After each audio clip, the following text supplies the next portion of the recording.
Iran meluncurkan lebih dari 300 rudal balistik drone kamikaze dan peluru kendali ke wilayah Israel dalam satu malam. Dunia terkejut. Tapi kini muncul pertanyaan besar. Benarkah Indonesia belum siap jika diserang dari udara seperti Israel diserang Iran? Banyak yang beranggapan Indonesia aman dari konflik besar. Tapi perkembangan teknologi militer dan ketegangan geopolitik di Indo-Pasifik menunjukkan ancaman udara kini tak lagi jauh dari realita. Kali ini kita akan menganalisis apa yang akan terjadi jika Indonesia menghadapi serangan udara besar-besaran.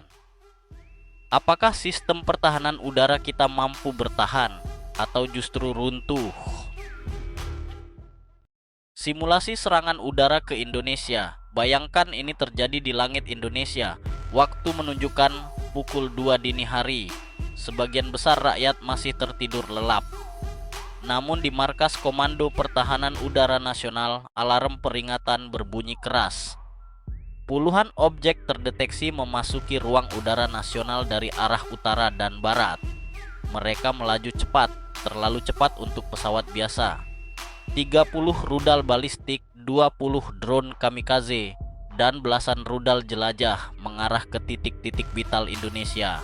Ibu kota Jakarta, Pangkalan Udara Halim dan Iswajudi, pelabuhan strategis di Tanjung Priok dan Surabaya, serta radar-radar utama di Natuna dan Kalimantan.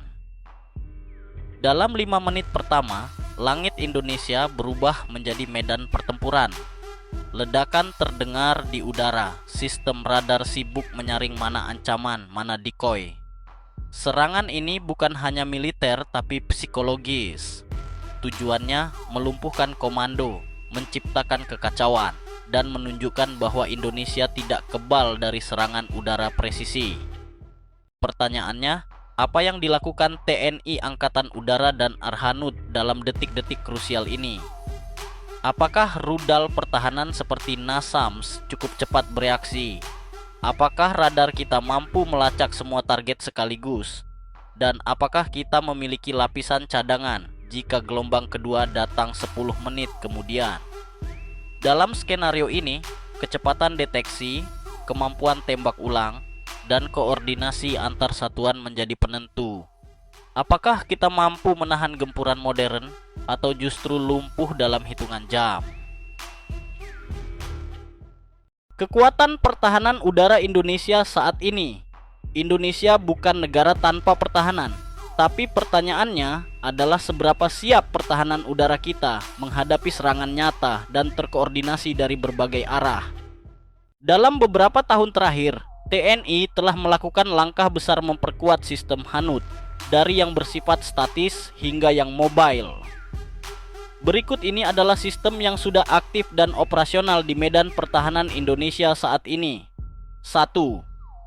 Sistem pertahanan udara jarak dekat Meriam S-60 kaliber 57 mm dan Oerlikon Sky Shield 35 mm masih menjadi tulang punggung pertahanan udara jarak pendek.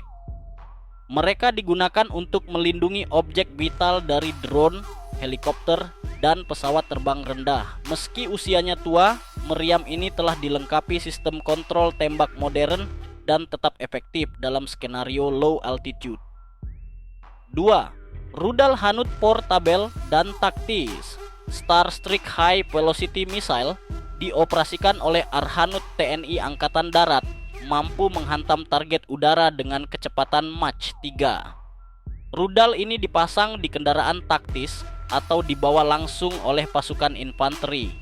Cocok untuk membela garis depan, terutama dari ancaman drone dan helikopter musuh. 3. Radar dan komando terpadu.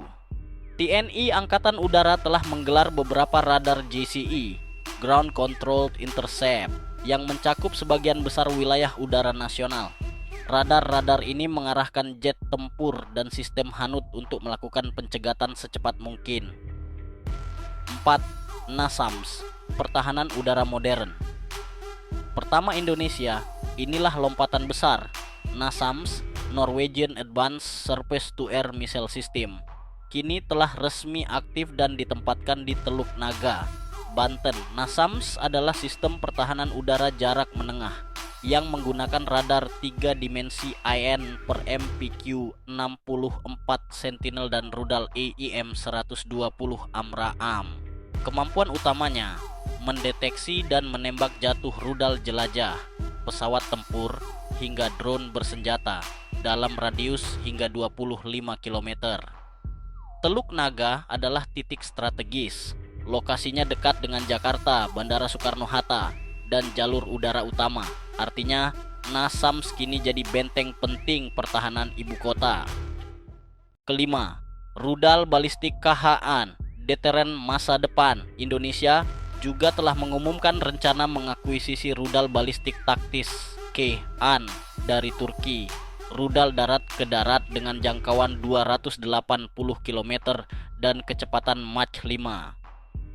Meski bukan sistem Hanut, rudal KH-an bisa menjadi instrumen serangan balik ke titik peluncuran musuh. Ini bagian penting dari konsep Counter-Strike modern. Dengan kombinasi NASAMS dan KH-an, Indonesia tidak hanya bertahan, tapi mulai membangun daya gentar. Namun, meski semua ini sudah aktif, pertanyaan besarnya tetap sama.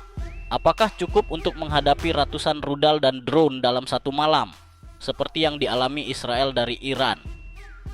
Jawabannya akan kita bahas di segmen selanjutnya. Perbandingan sistem pertahanan udara Indonesia versus Israel.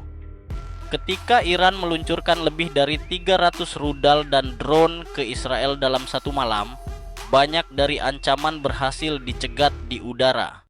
Ini bukan kebetulan, ini adalah hasil dari sistem pertahanan udara berlapis paling canggih di dunia. Inilah sistem pertahanan udara Israel yang digunakan saat serangan Iran. Iron Dome, menangkis roket dan rudal jarak pendek. Akurat, cepat, dan sudah terbukti di medan perang. David Sling melindungi dari rudal balistik jarak menengah, setara dengan THAAD milik Amerika Serikat. Arrow 2 dan Arrow 3 didesain khusus untuk menghadang rudal balistik jarak jauh, bahkan saat masih di luar atmosfer. Semua sistem ini terhubung dalam satu jaringan komando terpadu yang terintegrasi dengan radar peringatan dini IL/M 2080 Green Pine dan sistem satelit militer. Lalu, di mana posisi Indonesia saat ini? Indonesia baru memiliki satu sistem Hanut jarak menengah aktif, NASAMS. Saat ini kita belum memiliki sistem jarak jauh seperti Arrow atau THAAD, radar ultra jarak jauh dengan kecepatan tangkap objek balistik antar benua. Dengan kata lain, jika Iran menyerang Indonesia seperti ke Israel, hasilnya kemungkinan besar tidak akan sama. Ini bukan soal kita takut, tapi soal realita pertahanan modern. Israel bisa bertahan karena mereka berinvestasi dalam teknologi Hanut selama 2 dekade. Sementara Indonesia baru saja memulai dan masih punya jalan panjang ke depan. Dari semua yang kita bahas, satu hal yang pasti. Langit Indonesia hari ini memang belum sepenuhnya kebal dari ancaman. Tapi itu bukan akhir cerita. Justru inilah titik awal bagi bangsa ini untuk menyadari bahwa pertahanan udara bukan lagi pilihan, melainkan kebutuhan mendesak. Modernisasi sudah dimulai, NASAMS sudah aktif, rudal Khan sedang dalam proses. Tapi di tengah perkembangan teknologi senjata yang kian cepat, waktu adalah musuh terbesar. Negara lain bisa menunggu, tapi Indonesia tidak bisa karena letak geografis kita strategis, tapi juga rentan karena kita bukan hanya negara besar, tapi juga incaran kekuatan global. Lalu, bagaimana menurut Anda? Jika Anda jadi Menteri Pertahanan, sistem apa yang harus Indonesia prioritaskan lebih dulu? Apakah kita butuh S-400 THAAD atau fokus ke pertahanan drone dan cyber?